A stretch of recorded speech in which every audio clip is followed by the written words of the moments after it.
Welcome to Awakening the Podcast. I'm your host, Heather Christian Strang, and today we're going to be setting you free. Today we are talking about you can now stop managing the crazy. We're giving you permission. You can now stop. So first, let's talk about what do we mean by crazy. Now we're bringing lightheartedness in here because it's really important on the awakened path that we keep tuning in to where we can bring in the joy, the laughter, the light. There's plenty of serious shit for us to look at. There's plenty of deep, amazing work to do. We want to make sure we're also having fun along the way. So when we say you can now stop managing the crazy, we define crazy as drama, trauma, invasive people, no boundaries, chaos, fear-mongering, anything that creates like an amped up nervous system, right? That's like, oh, something bad is happening, something bad's happening. The house is on fire, right? People like that in our lives, organizations like that in our lives, family systems like that in our lives. And if you are listening to this podcast, I'm going to go out on a limb here and say you're probably an empath, right? You're probably a highly sensitive individual, or what we might call an advanced soul, someone who's lived a lot of lives, a lot of lifetimes, and you came at this particular time in consciousness because you had such strong desire to liberate yourself and unfold your own soul. But you often get confused and think that that's about saving other people. You often get confused and you feel this strong desire to help others and to do more, not recognizing that that's actually a mirror for your strong desire to heal yourself and to unfold your own soul in a beautiful, aligned manner. So when we talk about this crazy making, okay, we're talking about any situation where there is that chaotic energy, that hyped up nervous system. And when you are an empath, an advanced soul, highly sensitive person, whatever label resonates most with you, you will naturally be drawn to try to help these individuals. Most likely, you'll be born into a family system that has one or more, or perhaps the entire family is in that state of the house is on fire all the time, right? I grew up in an environment where it was just like ramped up nervous system 24/7. What was the next drama? What was the next trauma? And I proceeded to live many, many years of my life just trying to put out fires for all the crazy people that I attracted into my life who are direct mirrors of my family of origin and what I grew up in, right? So maybe reflect for a moment. Perhaps you know of people in your life like that currently, organizations like that in your life right now. Have you ever had an employer like that? You worked for an organization where it's just like fucking house is on fire all the time? And what do you find yourself doing? When you're an empath, a highly sensitive person, advanced soul, who is out of balance perhaps in this area, you don't have good boundaries here. And so you are literally trying to manage the chess pieces. How do I get everything to be harmonious? What do I need to say to this person? What do I need to do for this person, that organization? What email do I need to send out? What present do I need to get them? If you are a healer, how fast do I need to get back to their email or their phone call or whatever it is and get right back to them and help them through whatever it is? We can stop doing that now. We are giving you a banner permission. You can stop.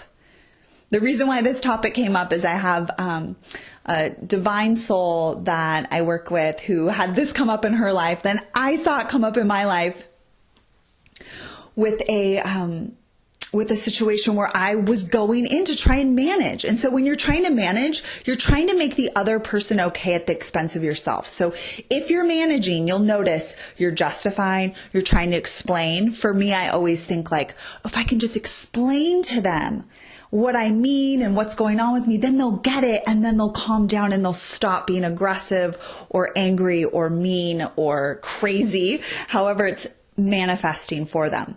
But what you don't understand is that crazy makers and crazy making organizations and crazy making groups and whatever it is, they don't want to rationalize with you and come to harmony.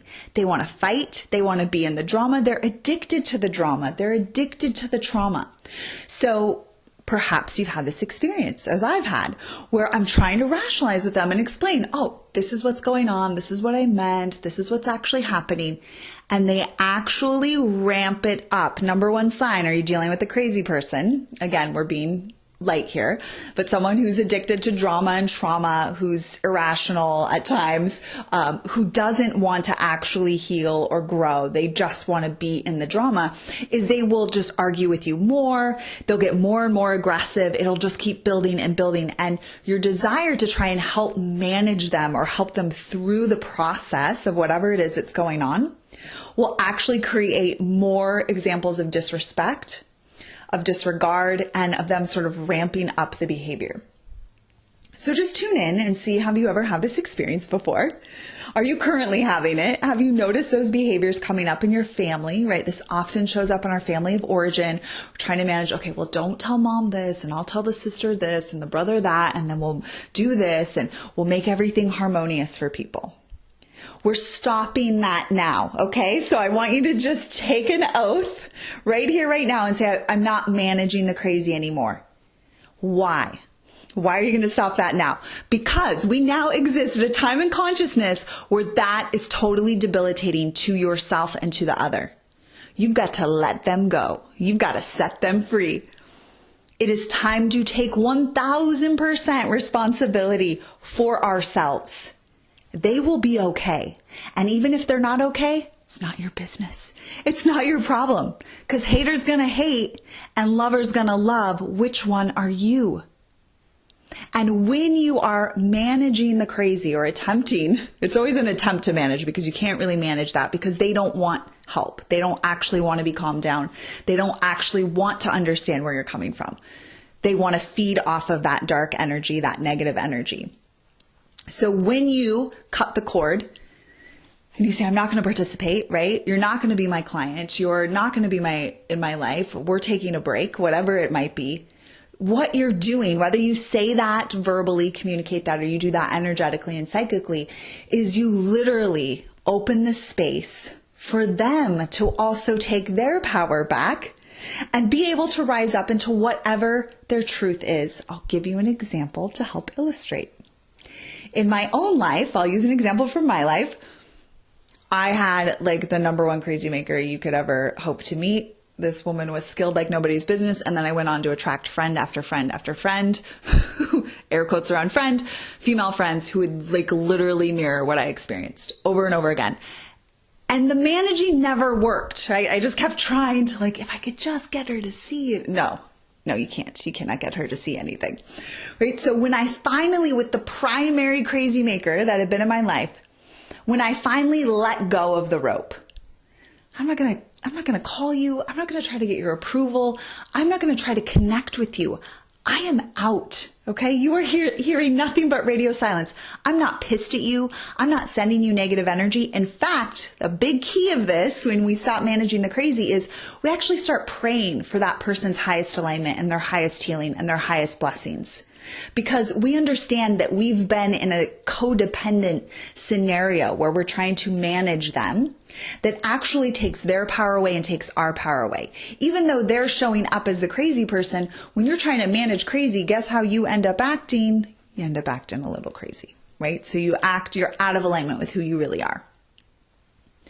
If you're a healer, this can manifest as just like going above and beyond to quote unquote take care of clients, being always available, like not allowing them to really have their process that they need to have.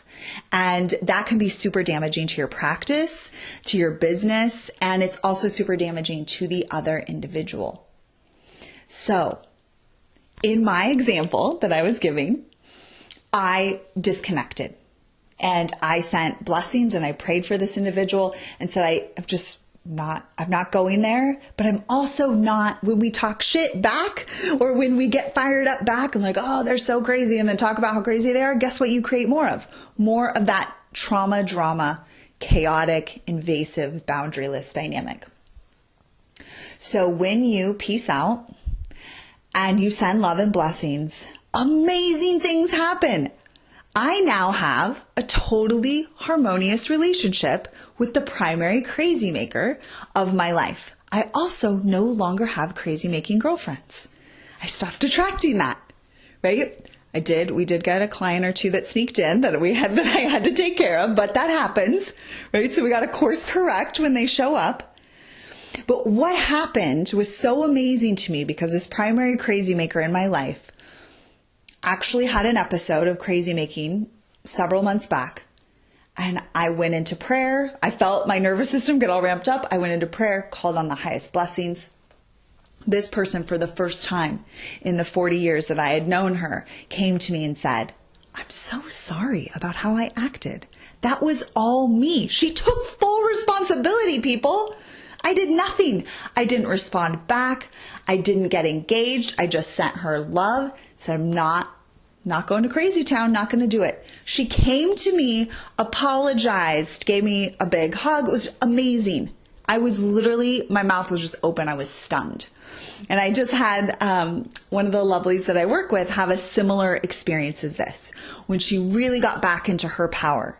And she really took her power back and said, "This person does not even want to be soothed, and I don't need to manage them. It's not my job. It's their job to self-soothe and to manage their own experience." And she really stepped into her personal power and really enjoying her life. This individual came up to her and said, "I'm so sorry about that. That was totally out of line." And completely, they had a totally different adult interaction.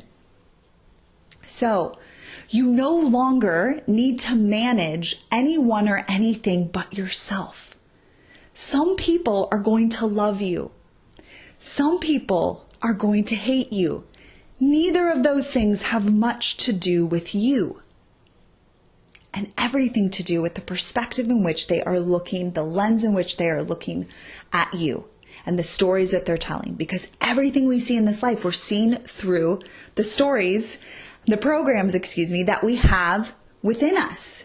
And so someone may love you and then they may go through a really hard time and decide they hate you. And that has nothing to do with anything that you did, and has everything to do with their lack of awareness about their emotional state and what causes them to feel affection for someone or not feel affection for them.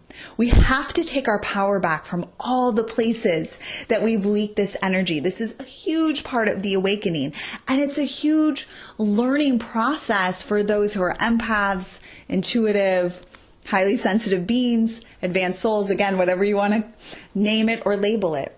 It's an ongoing process, because we have to learn to continue to source our own power from ourselves and to encourage those in our lives to do the same through our example. Because guess what also never works? Trying to convince a crazy person that they could just use these tools and breathe and do their emotional work and then everything will be fine. That's not your job. What was so amazing about the primary crazy maker in my life is that she started doing things like getting acupuncture and like talking about her feelings and reading things. And this is not someone I ever thought would evolve in any way. So miracles happen when you take your power back. You stay focused on doing your alignment work, your emotional work, your spiritual work. You send love and blessings to the other individual, and then God bless, right? You don't engage the crazy, right? So if someone sends something to you, or they're really disrespectful to you, or they're mean to you, mean, we're using basic terms. I'm trying not to swear too much. So if someone is an asshole, we'll keep it simple, and they send you an email or a phone call or say something to you in person, your job is to not respond. Do not feed the crazy. Do not feed the negative. Call on blessings for them. They will be taken care of, because the energy that you put out, you get right back. So when someone puts out angry, aggressive, rude, asshole-ish behavior, guess what they get back in their life? They get all that right back. That smacks them right in the face. But if you participate and you try to manage them and talk them down, and how can you navigate what they need, guess what happens? Now you're entangled in it, and now you're getting more of that in your life. So don't do that. because that is how we perpetuate aggressive behavior. It's how we perpetuate people just being straight cruel to each other. That's how we perpetuate the hatred that we see happening at varying degrees at various parts of the world. And so our job is to look at our life and see, okay, where are the invasive people in my life and the boundaryless people in my life? And oh shit, am I one of those people? And if I am, get yourself to an aligned soul resonant healer or therapist to support you, and don't have a codependent relationship with them, but to support you in breaking free and learning how to have boundaries and learning to source your power from yourself, not from entanglements in relationships with others, and not in trying to make other people okay. As healers, we often get into the role of trying to help people who don't want to be helped. Right? There's a vast majority of people who are on the self-development cycle that don't actually truly want to evolve. They like the idea of it. They like being a part of whatever it is that they're a part of, but they don't actually want to do the work. Right? They want someone to do it for them. I understand this because not only have I attracted people like this into my life, in my early life, I was very much the same. I wanted someone else to do it for me, for God's sakes. I didn't want to have to do it myself. But the awakening journey and the awakening process requires you to feel the fucking feelings and to be uncomfortable and to say the hard things and to have the difficult conversations with yourself. Yes, we start with you. To learn new communication styles and use those. To no longer project onto others or blame others or lash out at others. Anytime we're engaged in that behavior, we are so fucking far out of alignment. See, I tried to hold back on the cursing, and then what happens? Then it just so much comes out.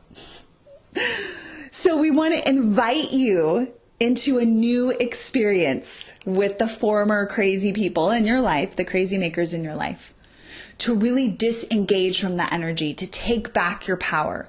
You might have to verbally speak that, like, whoa, we need a timeout. Or I can't work with you anymore. Or I can't work here anymore. Or, mom, dad, sister, brother, I love you. Gotta take a break. Okay, I've got to do some self-work. And go do that self-work. Get emotional tools, emotional fitness tools. Learn how to be strong. True strength, not distorted strength.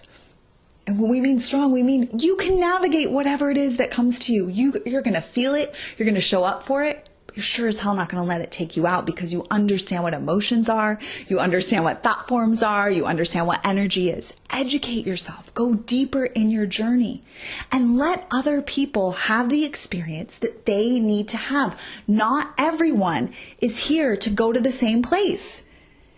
There are all different levels of soul ages, of soul journeys, of soul desires, and that's perfect. You don't have to change it for anyone. You don't have to get anyone anywhere. The big breakthrough for me with my primary crazy maker was that I realized there was nowhere to get her. And I accepted her for exactly who she was. And then I set the boundary, I don't want that in my life. So I'm not going to interact with that. I'm going to instead do my work. Send her love, send her blessings, and I'm going to become the very best version of myself that I can be and let her be whoever she needs to be. So if someone is bringing you shit, if someone is bringing you stuff you don't want, bless them, set them free, doesn't matter. Do not respond, do not engage, do not try to explain. It will just create more because then you've got an entanglement. Send them on their way. Wish them well. Offer up a prayer on their behalf. They don't have to go to the same place you're going. They don't have to understand where you're at. And that makes them neither them bad, you good. I mean, we don't have to judge it like that. We can just be clear. Not everyone's going the same place that I'm going, and that's okay. And I'm going to let everybody be who they need to be. And I don't need for them to be different. I need to be different. I need to learn how to show up with love and compassion for myself. I don't need to manage them. I don't need to get them somewhere. I just need to say, oh, wow, I love myself so much.